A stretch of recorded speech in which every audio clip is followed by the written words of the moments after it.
ओम नमो नारायण मित्रों, मेरे कर्क राशि और कर्क लगन के मित्रों। तो राहु देव से पाड़ा पड़ा है, तो आपको पता होगा, ग्रहों की चाल समझ गए होंगे अब। तो अब समय है मेंटेनेंस का, रिपेयरिंग का, डेंटिंग पेंटिंग होगी गाड़ी की। थोड़ा बढ़िया करेंगे गुरु महाराज इसको। तो गुरु वक्री हो गए हैं, तो 11 अगस्त तक वक्री रहेंगे। तो पंचम भाव में हैं आपके एक त्रिकोण के स्वामी, यानी नवम त्रिकोण के स्वामी पंचम त्रिकोण में अब डबल पावर ग्रहण करेंगे।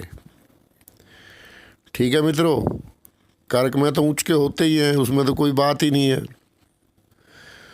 तो बढ़िया योग है आपके। राहु देव द्वारा किया गया काफ़ी कुछ डैमरेज है, उसको ये मर्रम लगाने का काम करेंगे यहाँ पे।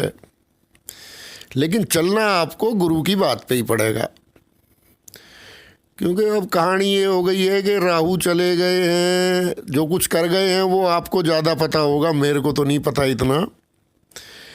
लेकिन राहु चले गए हैं अब भोग विलास के घर में, 12वें घर में। ठीक है, और गुरु है बुद्धि भवन में।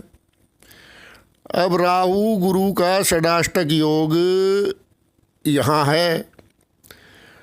अब एकदम से अगर सारी राशि वालों के फल कह दूं तो वो तो थोड़ा ठीक नहीं लगता मुझे। लेकिन होगा क्या कि एक भोग विलास या जो 12वां घर है आप समझते हो, उसके बीच में और पंचम बुद्धि भवन में जहाँ गुरु अब वक्री हैं, इसके बीच में एक विरोधाभास अब आपको पता लगेगा। राहु खींच के ले जाएगा आपको उस साइड, सुख में, सुविधाओं में, क्योंकि राहु का बात ही ये है भोग विलास में। गुरु ले जाएगा आपको त्याग में। अब ये खींचतान चलेगी ज़बरदस्त, क्योंकि वहाँ राहु भी बली है। तो राहु से तो आपका पाड़ा पड़ ही चुका है, तो मेरे कहीं जाएंगे राहु देव के पीछे। जिन लोगों ने जाना है वो अपना कल्याण करवाओ भाई जाके, हमें तो कोई ऑब्जेक्शन है नहीं। तो गुरु आपके बुद्धि भवन में वृश्चिक राशि में रहेंगे। तो मित्रों, ये जल तत्व राशि है, वृश्चिक राशि जल तत्व है। अब जल तत्व राशि की एक बात है कि टिक नहीं पाते। ठीक है ना, गुरु तो हैं, गुरु तो गुरु ही है खैर, लेकिन कर्क, वृश्चिक और मीन, इन 3 राशियों में थोड़ा सा ग्रहों का फल भी, गुरु का फल भी कोई खास ज़्यादा अच्छा नहीं बताया। क्यों नहीं बताया? कि वहाँ स्वयं जातक अपनी जो आदर्श हैं उन पर टिक नहीं पाता, बह जाता है। जल तत्व है ना, तो इसमें आपको बहने से बचना होगा। कभी राहु खींच ले जाए आपको भोग विलास में, फिर मेरे को कहो यार तू तो अच्छे फल बता रहा था, यहाँ तो और उल्टा काम हो गया। तो मैं स्थितियों से आपको थोड़ा सा परिचित करवाना मेरा फर्ज है। तो राहु देव के पीछे आपको नहीं जाना है, आपको बिल्कुल चट्टान बन के इस जल तत्व राशि में टिके रहना है। किसी भी भावनाओं में आपको बहना नहीं है। बार बार खींचेगा आपको। 12वां राहु वो भी बली है, उच्च का है वहाँ, तो वो भोगवादी प्रवृत्ति की तरफ आपको खींचेगा। गुरु से षडाष्टक है, और गुरु यहाँ रह गए जल तत्व राशि में। ठीक है ना, तो मामला देख लो आपने किस तरफ जाना है। राहु देव तो पूरी कोशिश करेंगे। तो बृहस्पति के मार्ग का अगर आप अनुसरण करेंगे, गुरु के मार्ग पे चलेंगे, तो मित्रों कल्याण ही कल्याण है फिर। क्योंकि गुरु के मापदंड अलग हैं, राहु देव के अलग हैं, अपने अपने मापदंड हैं दोनों के।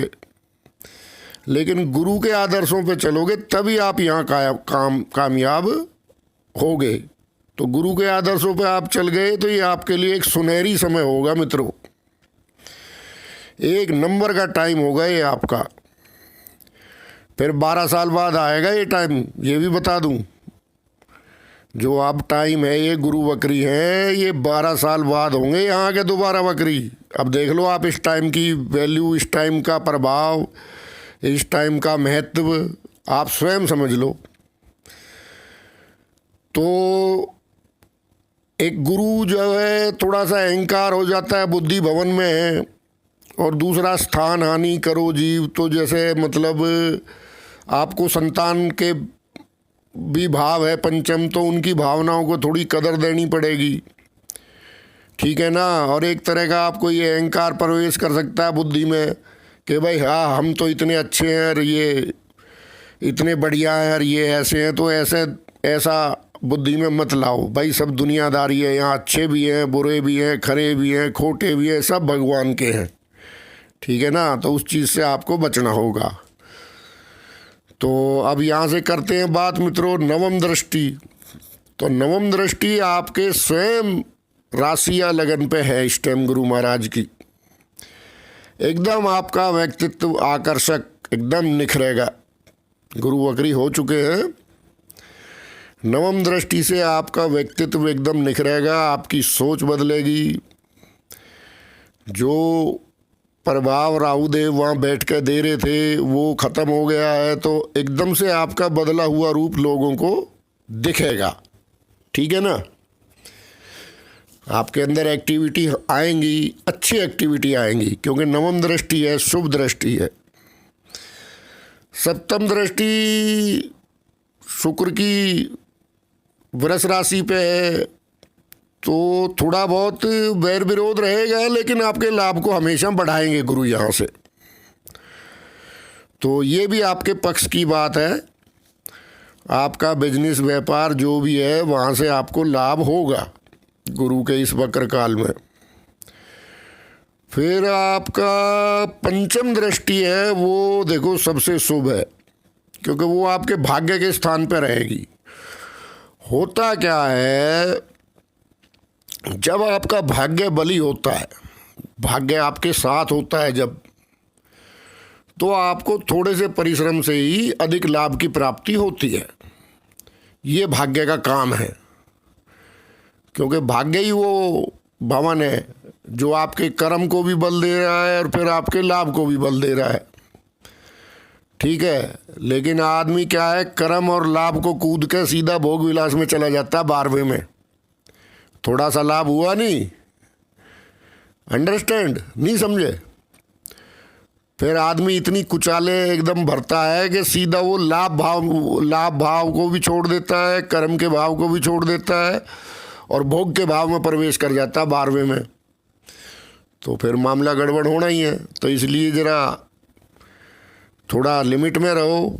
तो ये भाग्य भवन है आपका नवम भाव, स्वयं गुरु की राशि है, और गुरु इससे नवम पंचम में है और पंचम दृष्टि से इसको मीन राशि को देखेंगे, ठीक है ना। तो आपका अब जो है भाग्य का प्रतिशत डबल हो जाएगा। मान लो आपका जितना भी भाग्य था उसका आपका प्रतिशत बढ़ जाएगा, ठीक है ना। भाग्य बल से आपका कोई काम बन सकता है, लेकिन गुरु के जो चलने वाले कार्य हैं उन्हीं पे चलोगे तब, और नहीं तो बह भी जाओगे। जल तत्व राशि है, मीन राशि भी जल तत्व है। तो ये दृष्टि सबसे उत्तम है आपकी पंचम, गुरु की पंचम दृष्टि जो है मीन राशि पे। ये बहुत कुछ आपका मामला संभालने की ताकत रखती है। पिता गुरुओं का सब सहयोग इस टाइम आपको मिलने वाला है। लेकिन देखो पात्र पे बहुत कुछ डिपेंड करता है, पात्र आपको बनना पड़ेगा। वो सब तरह के पात्र हैं इस दुनिया में।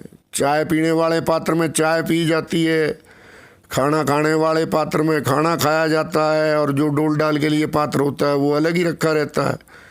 तो इसलिए पात्र आपको कौन से पात्र हो आपको स्वयं तय करना है, ठीक है ना। लेकिन यहाँ पे गुरु महाराज आपको बहुत कुछ देने वाले हैं। जो मेन दृष्टि है ये पंचम दृष्टि रहेगी भाग्य भवन पे। भाग्य इस टाइम में आपका बड़ा चढ़ा रहेगा गुरु वक्री काल में। तो आप प्रयास कीजिए, गुरु के सिद्धांतों पे चलिए। मेरे को लोग कहते हैं भाई तू ज़्यादा बोलता है। भाई मैं ज़्यादा नहीं बोलता, ये ग्रहों का प्रभाव है। तो आप कृपा करके नॉन वेज और शराब से दूर रहिए, तो गुरु आपके भंडार यहाँ भर देंगे। आगे आपकी मर्जी है, मैं किसी को ज़बरदस्ती तो रोक नहीं सकता, लेकिन गुरु की भी एक प्रवृत्ति है लाभ देने की। तो दूसरा, आपका नवम भाव पे दृष्टि होने से आपको अलौकिक अनुभव हो सकता है। बिल्कुल आपको बिल्कुल दर्शन, कोई ऐसा अनुभव जिससे आपको पता लग जाए कि हाँ भाई अब परमात्मा हमारे साथ है। क्योंकि लोग तो जीवन में भटकते ही हैं, उनको ये विश्वास ही नहीं हो पाता कि भाई भगवान है भी या नहीं है।